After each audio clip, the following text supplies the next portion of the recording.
Salam, selamat malam Bapak Ibu Saudara-saudari yang dikasihi Tuhan. Senang dapat jumpa kembali lagi di dalam Renungan Malam Pendeta Dr. Erastus Sabdono bersama saya Zetveri. Malam hari ini bertemakan kekhawatiran yang tidak perlu. Banyak orang mengatakan percaya kepada Allah, tetapi tindakannya tidak menunjukkan bahwa dia benar-benar percaya Allah itu ada. Bagaimana kita bisa mengukur bahwa kita masih ragu-ragu atau kurang yakin Allah itu ada? Yaitu ketika kita ada di dalam kekhawatiran dan ketakutan yang tidak perlu. Sebaliknya, kalau seseorang percaya bahwa Allah itu ada, ia akan memiliki ketakutan yang kudus atau kekhawatiran yang benar, yang tentunya berangkat dari takut akan Allah. Takut akan Allah harus berangkat dari sikap hormat dan kasih kita akan Allah. Tuhan Yesus sendiri berkata, "Jangan takut kepada apa yang dapat membunuh tubuh, tetapi yang tidak berkuasa membuang jiwa dan tubuh ke dalam neraka." Juga dalam Lukas 12 ayat yang kelima mengatakan, "Aku akan menunjukkan kepadamu siapakah yang harus kamu takuti. Takutilah dia yang setelah membunuh mempunyai kuasa untuk melepaskan orang ke dalam neraka. Sesungguhnya aku berkata kepadamu, takutlah akan dia." Kalau seseorang benar-benar yakin Allah itu ada, pasti ia takut akan Allah. Tidak bisa tidak. Dia akan takut akan Allah karena Allah itu dahsyat. Jika seseorang menghayati keberadaan Allah dan menghayatinya dengan benar, akan ada kegentaran dan kegemetaran yang luar biasa di dalam diri kita. Itulah yang membuat kita takut terpisah dari Dia. Oleh karenanya, kita berusaha untuk tidak melakukan apa yang melukai hati Tuhan, yang bisa mengakibatkan seseorang itu terbuang dari hadirat Allah. Inilah yang disebut ketakutan atau kekhawatiran yang positif. Ini sama seperti seorang siswa atau mahasiswa yang ceroboh, di mana mereka tidak takut tidak naik tingkat. Jika seseorang atau seorang siswa atau mahasiswa memiliki sikap hidup yang benar, dia akan khawatir tidak naik tingkat sehingga belajar dengan rajin.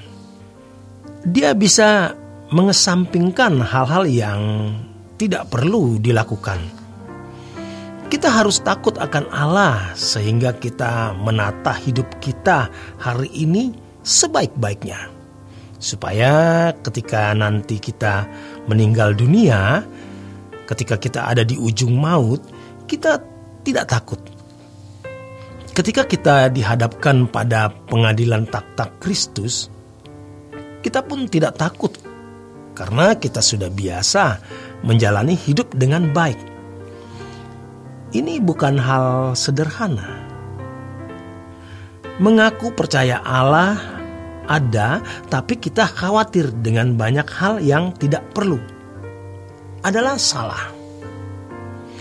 Maka kita harus memerintahkan jiwa dan saraf-saraf kita untuk meyakini ada Allah yang hidup, yang matanya melihat seluruh perilaku dan perbuatan kita. Orang yang meyakini Allah itu ada, ia tidak takut menghadapi keadaan apapun, karena Allah itu lebih besar dari segala sesuatu. Kita memang masih belajar Kadang-kadang dalam menghadapi keadaan-keadaan sulit yang mengancam kita, hati kita bisa menjadi kecut dan kecil hati. Lalu bisa mulai meragukan, apakah Allah mau campur tangan di dalam hal ini? Karena Allah seakan-akan tidak ada. Bahkan kadang-kadang Tuhan seperti membiarkan masalah kita tetap terkatung-katung, berlarut-larut. Tetapi sebenarnya semua itu merupakan ujian. Apakah kita meyakini bahwa Allah itu benar-benar ada? Dan kita yakin bahwa Allah yang besar dan dahsyat adalah Allah yang bisa mengatasi segala sesuatu. Jadi kalau kita khawatir, ada dua kemungkinan. Kemungkinan yang pertama, kita tidak mempercayai kuasa Allah. Dan kemungkinan yang kedua, karena kita masih memiliki kehidupan yang belum berkenan. Kalau seseorang hidupnya belum berkenan di hadapan Tuhan, ia tidak bisa memiliki iman yang kokoh karena tidak biasa meyakini Allah itu ada. Kalau seseorang yakin Allah itu ada, dia pasti berusaha untuk tidak melukai hati Tuhan dengan hidup suci. Berjuang berusaha untuk hidup berkenan di hadapan Allah. Sehingga kalau sudah demikian, imannya bertambah kokoh. Dia sudah membiasakan diri menghayati Allah yang hidup dan hadir. Penghayatan itu dibuktikan atau ditunjukkan dengan kehidupan yang tidak bercacat dan tidak bercela. Imannya pasti akan semakin kokoh. Iman yang kokoh ini yang meyakini akan keberadaan dan kehadiran Allah membuat ia menjadi kuat menghadapi segala kesulitan dan kesukaran. Dia tidak memiliki rasa takut terhadap apapun. Jadi kalau kita masih merasakan ketakutan terhadap sesuatu, sejujurnya masih ada yang belum beres dalam hidup kita itu. Kalau kita merasakan ada angin besar, kita bisa melihat juga pohon bergoyang. Angin tidak kelihatan, tapi bisa menggoyang pohon. Maka selama pohon itu masih bisa bergoyang, itu menandakan Allah kita hidup. Siapa yang mengatur angin bertiup? Siapa yang mengatur oksigen? Siapa yang mengatur rotasi bumi? Siapa yang mengatur jagat raya ini? Ada Elohim Yahweh, Allah yang maha mulia. Jadi kita di situ belajar meyakini Allah itu juga ada dan ia sungguh ada.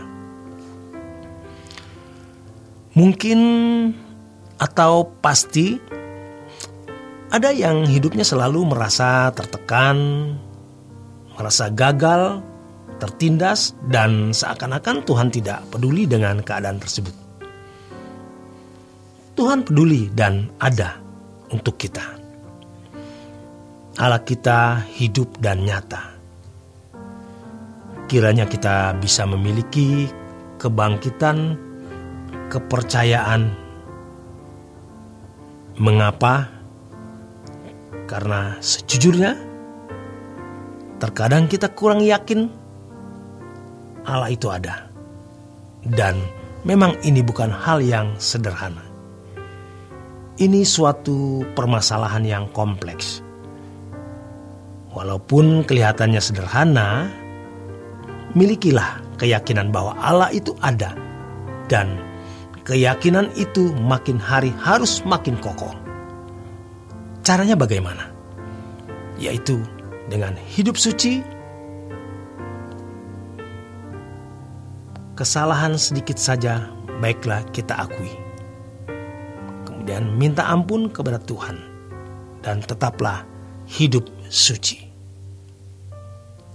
Maka kita akan merasakan dan kita akan makin meyakini bahwa Allah itu ada. Demikian kebenaran firman Tuhan malam hari ini. Selamat berjuang, selamat beristirahat. Tuhan memberkati.